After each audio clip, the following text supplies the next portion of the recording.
Խաղաղության պայմանագիրը ստորագրելու համար Ադրբեջանը նախապայմաններ է առաջ քաշում։ Դրանք ներառում են փոփոխություններ Հայաստանի սահմանադրության մեջ եւ սահմանափակումներ Հայաստանի մատակարարվող զինամթերքի եւ սպառազինության հարցում։ Հայտարարել է Հայաստանի արտաքին գործերի նախարար Արարատ Միրզոյանը Բրազիլիա պաշտոնական այցի ընթացքում օրաթերթերից մեկին տված հարցազրույցում։ Չնայած այդ ամենին, ըստ Միրզոյանի, Հայաստանը պատրաստ է սկսել խորհրդակցություններ Ադրբեջանի հետ խաղաղության համաձայնագիրը ստորագրելու վայրն ու օրը որոշելու համար։ Խաղաղության համաձայնագիրը շատ լավ է հնչում, սակայն իրականում մինչ այժմ մեզ հաջողվել է միայն ավարտել համաձայնագրի նախագիծը։ Հետաքրքիրն այն է, որ խաղաղության համաձայնագրի վերաբերյալ բանակցություններին զուգահեռ մենք Ադրբեջանին ներկայացրել ենք նաև այլ առաջարկներ, որոնք մեր համոզմամբ կլինեն երկուստեք շահավետ։ Միրզոյանի ներկայացմամբ Երևանը Բաքվին առաջարկել է ստեղծել երկկողմանի մեխանիզմ սպառազինությունների վերահսկողության եւ վերիֆիկացիայի համար։ Ադրբեջանից սակայն դրական արձագանք չի եղել։ Փոխարենը նրանք հանդես են եկել կեղծ մեղադրանքներով, թե իբրև Հայաստանի զինված ուժերը զինադադարի ռեժիմի խախտումներ են կատարել սահմանային գոտում։ Մինչդեռ օրինակ Եվրոպական միության մշտադիտարկման առաքելությունը, որը հետևում է իրավիճակին սահմանի երկայնքով, չի արձանագրել Հայաստանի կողմից որևէ խախտում։ Մյուս առաջարկը սահմանային միջադեպերի երկկողմ վերիֆիկացիայի մեխանիզմի ստեղծումն է եղել։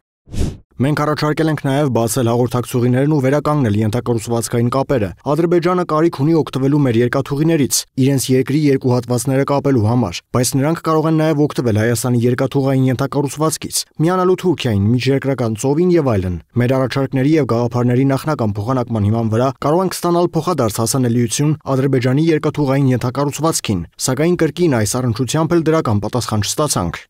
Օրաթերթի լրագրողը հետաքրքրվել է, թե արդյոք խաղաղության պայմանագիրը վտանգի տակ է։ Միրզոյանը վստահեցրել է, որ Հայաստանը լիովին հավատարիմ է խաղաղության օրակարգին։ Մենք ոչ մտադրություն ունենք, ոչ պատճառ, ոչ էլ դրդապատճառ նոր պատերազմ սկսելու կամ իրավիճակը սրելու համար։ Կա դրական լուր, բանակցությունների ավարտը եւ խաղաղության պայմանագրի նախագծի պատրաստ լինելը, սակայն կա նաեւ մտահոգիչ լուր։ Այո, խաղաղությունը կարող է վտանգվել Ադրբեջանի պատճառով։ Հայաստանի արտաքին գերատեսչության ղեկավարն անդրադարձել է նաև Հայաստանի եւ Թուրքիայի հարաբերությունների կարգավորման հեռանկարներին, նշելով, որ առանց նախապայմանների կառուցողական երկխոսություն ունենք Թուրքիայի հետ։ Այդ առումով դիվանագիտական հարաբերությունների հաստատման հիմնական նպատակը Հայաստանի եւ Թուրքիայի միջև սահմանների բացումն է։ Օրինակ, հանվել է օդային բեռնափոխադրումների արգելքը, իրականացվել են ուղիղ չվերթներ։ Առաջին փուլում սահմանը կարող է բացվել երրորդ երկրների քաղաքացիների եւ դիվանագիտական անձնագրեր կրող հայ եւ թուրք քաղաքացիների համար։ Թուրք գործընկերները զսպվածություն են ցուցաբերում Հայաստանի հետ սահմանի լիարժեք բացման հարցում, մինչև հայ-ադրբեջանական հարաբերությունների վերջնական կարգավորումը։ Թեև չկա պաշտոնական նախապայման, բայց փաստացի տեսնում ենք, որ Թուրքիան Հայաստանի հետ հարաբերությունները կապում է Ադրբեջանի հետ հարաբերությունների կարգավորման հետ։ Ըստ մեզ, եթե բացվեր Ադրբեջանի եւ Թուրքիայի սահմանը, դա կարող էր շատ դրական ազդեցություն ունենալ նաեւ Հայաստանի եւ Ադրբեջանի հարաբերությունների վրա։ Թուրքիայի հետ ձեռք բերված կոնկրետ պայմանավորվածություններից կարելի է նշել, որ մենք երկկողմանի հիմունքներով սկսել ենք սահմանի ենթակառուցվածքային աշխատանքներ։ Հայ եւ թուրք փորձագետներն արդեն ուսումնասիրում են Գյումրի-Կարս երկաթուղու վիճակը։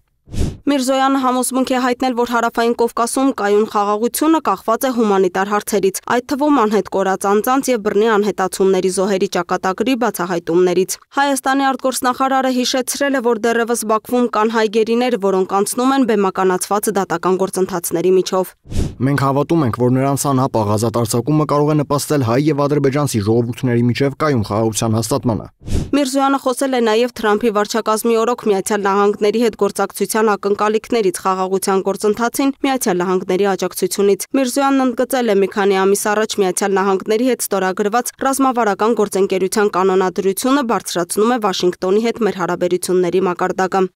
Մենք առաջ ենք շարժվում ամերիկյան նոր վարչակազմի հետ գործակցությամբ։ Արդեն մի քանի հանդիպում ու շփում ենք ունեցել ամերիկացի գործընկերների հետ։ Մենք տեսնում ենք Հարավային Կովկասում խաղաղության ապահովման նկատմամբ հետաքրքրություն։ Նախագահ Թրամփը եւ նրա թիմը խոսել են աշխարհում խաղաղության մասին։ Քանի մենք խորապես շահագրգռված ենք խաղաղությամբ, դա ոգեշնչող է։ Մենք կապի մեջ ենք ԱՄՆ-ի վարչակազմի հետ, հասկանալու թե ինչ է հնարավոր անել Հարավային Կովկասում կայուն խաղաղության հաստատման համար։ Հարցազրույցի ավարտին Հայաստանի արտգործնախարարն անդրադարձել է նաև Հայաստան-Բրազիլիա հարաբերություններին, նշել, որ երկար դադարից հետո վերսկսվել են արտաքին գործերի նախարարությունների միջև քաղաքական խորհրդակցությունները։ Տարվա ավարտին բրազիլացի դիվանագետները կայցել են Երևան։